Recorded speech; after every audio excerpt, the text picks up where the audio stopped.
a infância. É tão desenvolvido quanto de um adulto o espírito que anima o corpo de uma criança? Pode até ser mais, se mais, progredivo. Apenas a imperfeição dos órgãos infantis o impede de se manifestar. Ele obra de conformidade com o instrumento de que dispõe. Abstraindo do obstáculo que a imperfeição dos órgãos opõe à sua livre manifestação, o espírito, numa criancinha, pensa como criança ou como adulto? Desde que se trate de uma criança, é claro que não estando ainda nela desenvolvidos, não podem os órgãos da inteligência dar toda a intuição própria de um adulto ao espírito que a anima. Este, pois, tem efetivamente limitada a inteligência, enquanto a idade não lhe amadurece a razão. A perturbação que o ato da encarnação produz no espírito não cessa de súbito por ocasião do nascimento. Só gradualmente se dissipa com o desenvolvimento dos órgãos. Por morte da criança, readquire o espírito imediatamente o seu precedente vigor? Assim tem que ser, pois que se vê desembaraçado do seu invólucro corporal. Entretanto, não readquire a anterior lucidez, senão quando se tenha completamente separado daquele envoltório, isto é, quando mais nenhum laço exista entre ele e o corpo. Durante a infância, sofre o espírito encarnado em consequência do constrangimento que a imperfeição dos órgãos lhe impõe? Não. Esse estado corresponde a uma necessidade. Está na ordem da natureza e de acordo com as vistas da providência. É um período de repouso do espírito. Qual, para este, a utilidade de passar pelo estado de infância?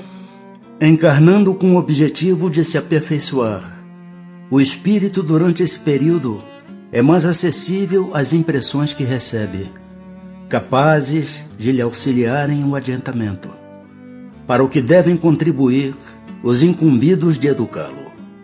Porque é o choro a primeira manifestação da criança ao nascer? Para estimular o interesse da genitora e provocar os cuidados que são necessários. Não é evidente que se suas manifestações fossem todas de alegria, quando ainda não sabe falar, pouco se preocupariam os que o cercam com os cuidados que lhe são indispensáveis? Admirai, pois, em tudo a sabedoria da providência. Que é o que motiva a mudança que se opera no caráter do indivíduo em certa idade, especialmente ao sair da adolescência?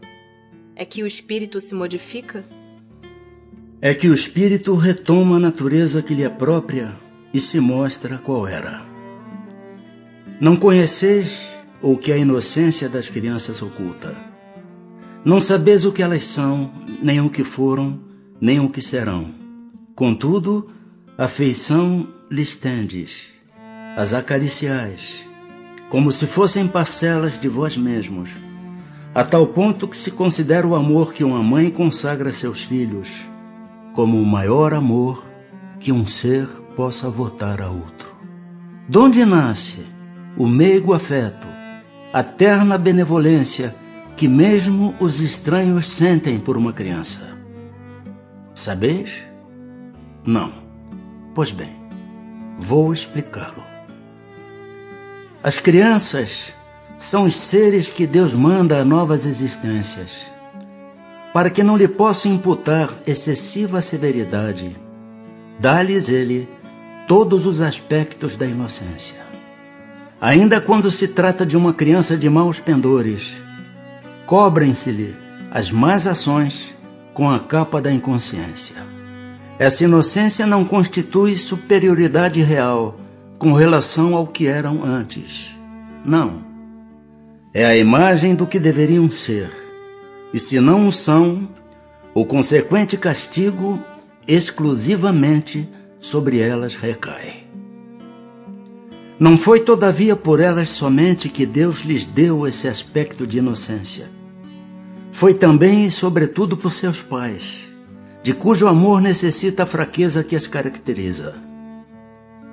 Ora, esse amor se enfraqueceria grandemente à vista de um caráter áspero e intratável, ao passo que, julgando seus filhos bons e doces, os pais lhes dedicam toda a afeição e os cercam dos mais minuciosos cuidados. Desde que, porém, os filhos não mais precisam da proteção e assistência que lhes foram dispensadas durante 15 ou 20 anos, surge-lhes o caráter real e individual em toda a nudez. Conservam-se bons, se eram fundamentalmente bons, mas sempre pontuados de matizes que a primeira infância manteve ocultos. Como vedes, os processos de Deus são sempre os melhores, e quando se tem um coração puro, facilmente se lhes apreende a explicação. Com efeito, ponderai que nos vossos lares possivelmente nascem crianças cujos espíritos vêm de mundo onde contraíram hábitos diferentes dos vossos. E dizei-me como poderiam estar no vosso meio esses seres, trazendo paixões diversas das que nutris, inclinações, gostos, inteiramente opostos aos vossos. Como poderiam enfileirar-se entre vós, senão como Deus o determinou? Isto é, passando pelo período da infância. Nesta se vêm confundir todas as ideias, todos os caracteres, todas as variedades de seres gerados pela infinidade dos mundos em que medram as criaturas. E vós mesmos, ao morrerdes, vos achareis num estado que é uma espécie de infância entre novos irmãos. Ao volverdes a existência extraterrena, ignorareis os hábitos, os costumes, as relações que se observam nesse mundo, para vós, novo. Manejareis com dificuldade uma linguagem que não estais acostumado a falar, linguagem mais vivaz do que o é agora o vosso pensamento. A infância ainda tem outra utilidade. Os espíritos só entram na vida corporal para se aperfeiçoarem, para se melhorarem.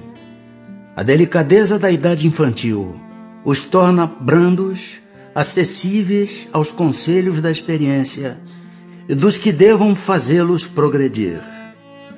Nessa fase é que se lhes pode reformar os caracteres e reprimir os maus pendores.